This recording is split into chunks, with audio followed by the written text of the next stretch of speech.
generic cheap joystick, and it's completely unbranded. There's nothing on the bottom, there's no markings or anything on it. There's no CE markings, nothing, no patent markings. So you'd think a super cheap, you know, knockoff, imported from Taiwan style joystick, but actually I was quite pleasantly surprised with this, because if you actually try it, you can hear that it is actually fully microswitched, and these are proper clicky big microswitches by the sound of it. I've not been in this yet, but even by the feel of them, and they all seem to be clicking alright, they do feel quite nice, substantial microswitches then. Even the two trigger buttons there feel pretty decent, they're proper microswitched. Even the fire button down there. Now they obviously did an auto fire model of this as well by looking at that there. This isn't, that's just a plate on this one. But I presume they did an auto fire model of this as well. So it's quite strange, like I said, it's, I don't know if that is coming out on the camera, but like I say, it's called a Flashfire. But apart from that, there's no maker's plate or anything on it at all. So, like with all the other ones, let's plug it into the Atari and we'll see what it does in the Atari. So, it has quite a strange plug on it as well. You look, it's a bit, I mean, it's a bit dodgy. I think if it is a bit dodgy, we could possibly get in there. I've never seen a plug quite like that before. Anyway, let's plug it into the Atari and see what we get. So I've got it plugged into the Atari there, as you can see. We'll just get up onto the screen. Hopefully you can see that okay. Let's switch the Atari on. Let's go across onto AV2, which is S-Video on here. Switch on. Have we got anything there? We're on, there we go. If we press reset, and then let's see what our man does. Alright, so we've gone left with no right action. He jumps. So we've got no right action there. We've got a left action. He jumps. We've got down. So with no left action there at all. But we've got a right's working, down's working. Let's try that again. Yeah, that's working. So we've got something wrong on that side. So let's go back down to there. So right works fine, going that way. Down's working. I'm not sure about up yet because I've not got him to go that far, but there's nothing on left there. Fire's obviously working. I can switch that off now. We'll go back onto the joystick. Right, first thing I'm going to look at is that connector there. Being that, I don't know if you can see that. You can see there, I don't know if that's focusing. You can see the wires pulled out there. And it looks like we can actually open up this connector. It's got two little tags. One on that side there and one on that side there. So I've never seen a moulded connector quite like that, so I'm going to try and open this up and we'll have a look inside it. It might just be with that being loose like that wires come off inside there, which, I mean, if that's the case, that's going to be a nice easy repair. So let's see if we can actually get in this connector without breaking it, because I have a feeling these are made so you can assemble them and click them together and they're not designed to come apart again. Well, let's try with a wedge screwdriver down that side there. And I get my little hooky thing under this side here. There we are. And pull that out. Oh dear. Oh dear me. Yeah. Have you seen this? I think someone was whoever soldered that. I don't know if that's coming out very well on the camera, but let's see if we can get a bit closer. No, it won't focus up like that. We don't need quite this much copper showing. Dear me, look at this. Well, we can see that there's a good 10 mil of copper between the solder contact there and the actual insulation of the wire there, and they're all the same, they're all like that. And there's wires shorted together there, that between that orange and that blue, there's at least one wire shorting between them two.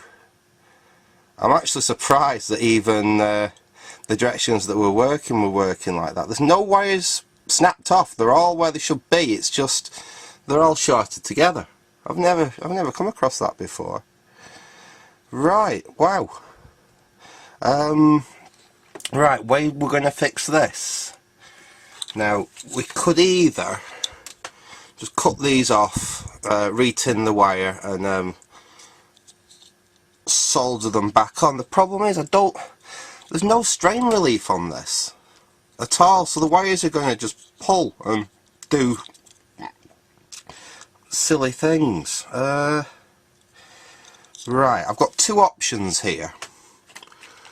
We can reuse this connector and I'll put a cable tie like that round the end, and then we'll put this back together like that with the cable tie inside, and that should stop that pulling back out again. But it's just this plastic casing. Is this plastic case? Yeah, it doesn't actually look so bad. I think that'd be alright. I think that's what we're going to do. We'll desolder these wires one by one, and we'll tidy that mess up there, and then we will put a cable tie around the end there just to give it a little bit of strain relief before we reassemble this thing. So yeah, let's get on with that. And well, in fact, you don't need to see me do that on camera, so I'll pop right back as soon as I've got that sorted. Okay, there we go. Now that was quite fiddly to do, but as you can see, I've just basically desoldered each one of them one by one, took it out, tinned it up, trimmed it down and resoldered, and then just moved on to the next one. So I've done them all there. They're all soldered, they're all tight now, they're not going to short against one another. So all I'm going to do now, I'll take this cable tie, put it round the cable like that, and pull it as tight as I possibly can, really, really tight. In fact, what I'll do is I'll just get my snips and use my snips to help me pull it as tight as I possibly can, and then just snip the excess off like that. So we've got basically a strain relief now. Now if we put all this back together, hopefully that'll fit down there, which it does. We push this in until it snaps together. There we go. And there we are. That can't pull out now. And with us shortening them wires in there, hopefully that will work now. So let's try it in the Atari. So if I just move you up onto the Atari again, we'll plug that into the Atari, we'll switch on, switch on, there's the Atari. So as before we knew it goes, start the Atari, and we still don't run that way. Oh dear. Nope, we have no right hand movement at all. So the fire button works, down works,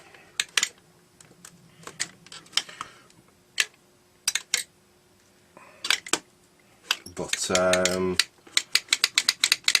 we still have no right hand movement at all. So I think it's about time we got inside this and had a look.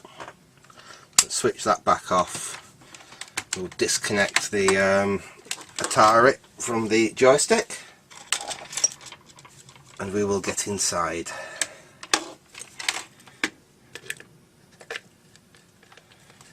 Now, hopefully this is going to be fairly easy to get into.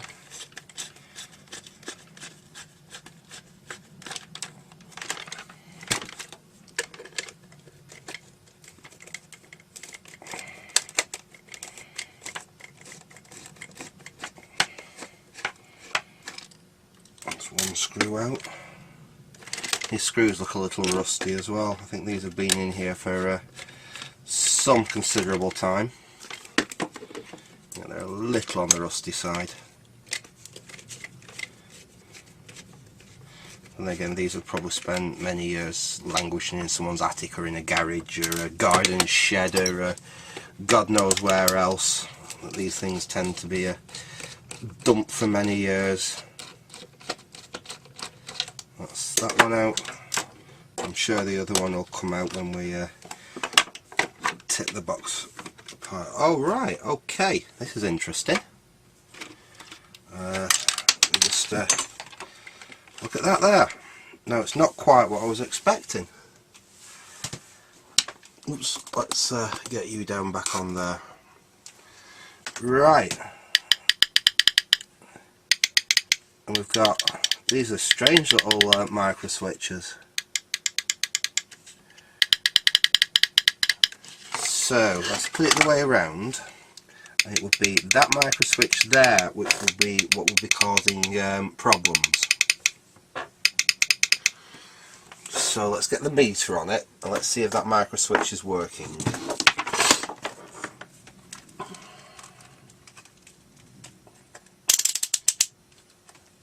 Get the old continuity tester, and we will go. There's a common rail around here, so we'll go from the common to that switch, that top wire there. Press the switch and nothing. Ah, and I press on the actual metal there, that seems to be working. I think we've got the problem here. Now this next switch along, let's try that.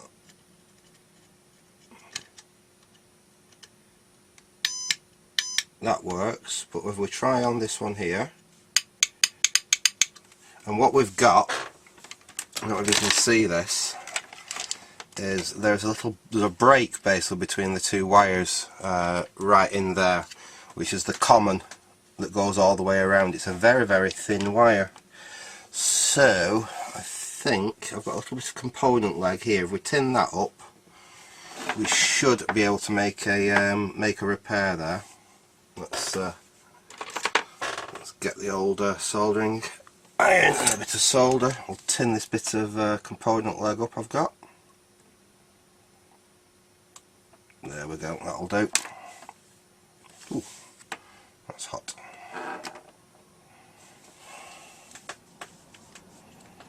Let's try to get in here because it's a little fiddler. Everything's just kind of like moulded into the plastic.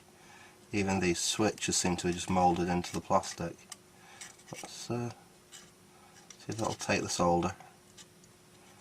There we go. So that's soldered onto that tag there. Oh no, it's not. Let's try adding a little bit of fresh solder, shall we?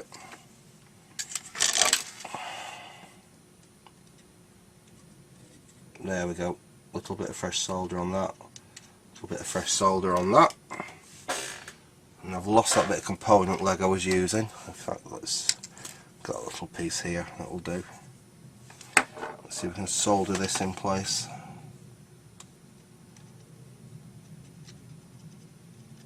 There we are. Solder that in place there. Just bend that round so we can go to that next contact, like that. I need to solder that in place.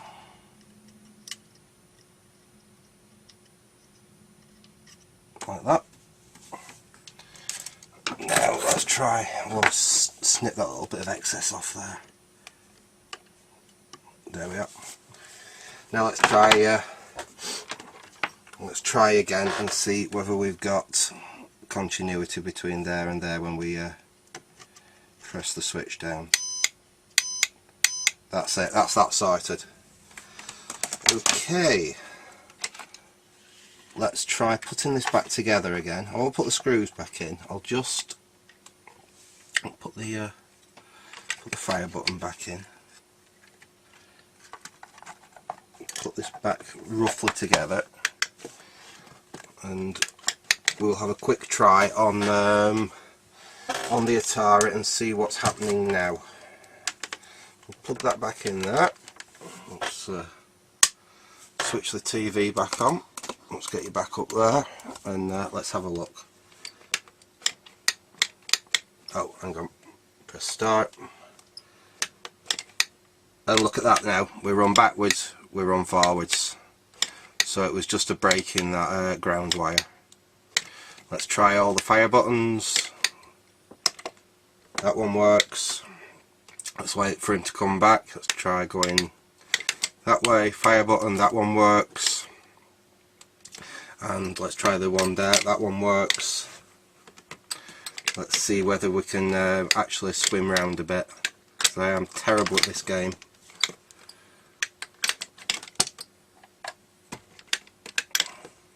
Oops.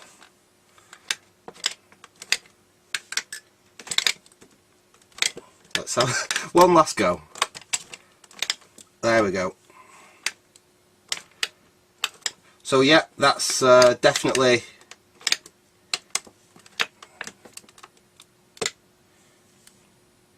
yeah, he now swims all the ways he should do.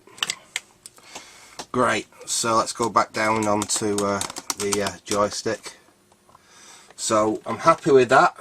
All fire buttons now work. We will stick the screws back in it. Oh, different screwdriver, but I don't think that should matter. Where's that screw? There it is. These screws are a little on the rusty side, but they're not horrendous. Not for a cheapo joystick. Like I said, I thought at first, when I first tried that and we were making them nice clicky actions, it actually had proper micro switches inside it, but as we've seen, no, it's not. It's as cheap as it makes out, with it not having any manufacturer's branding on it or anything. Even them little micro switches that are in there seem to be moulded into the plastic base, so I have a feeling if any of them ever broke, there's not very much I could do with it. But saying that, for a cheap joystick, it certainly has quite a nice feel to it. You know, it's not quite up to a zip stick, I'll say that, but